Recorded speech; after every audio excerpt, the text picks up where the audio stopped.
अब का करी हो ए हो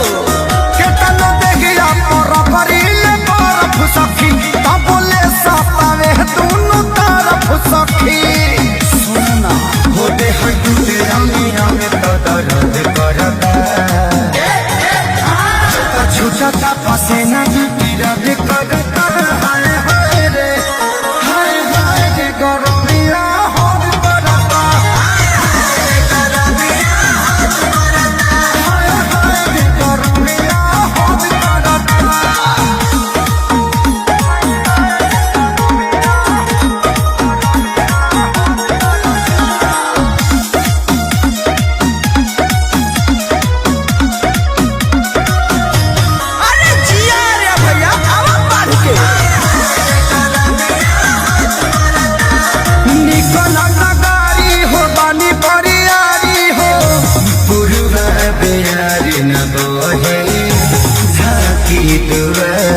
कहीं कुछ नहीं खे बहुत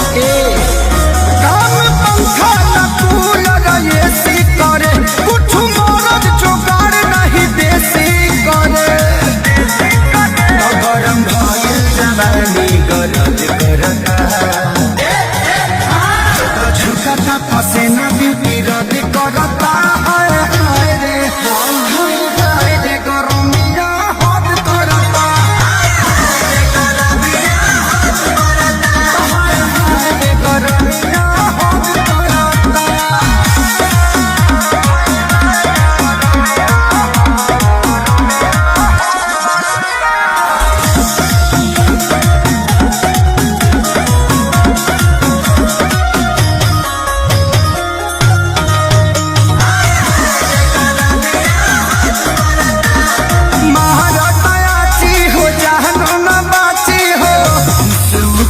जवानी के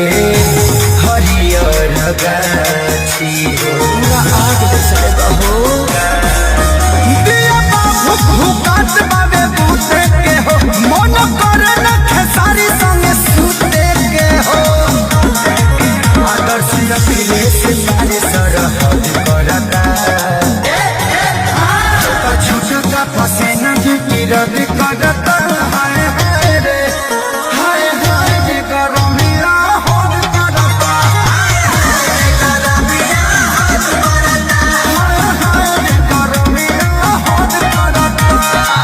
एक बार प्रेम से बोला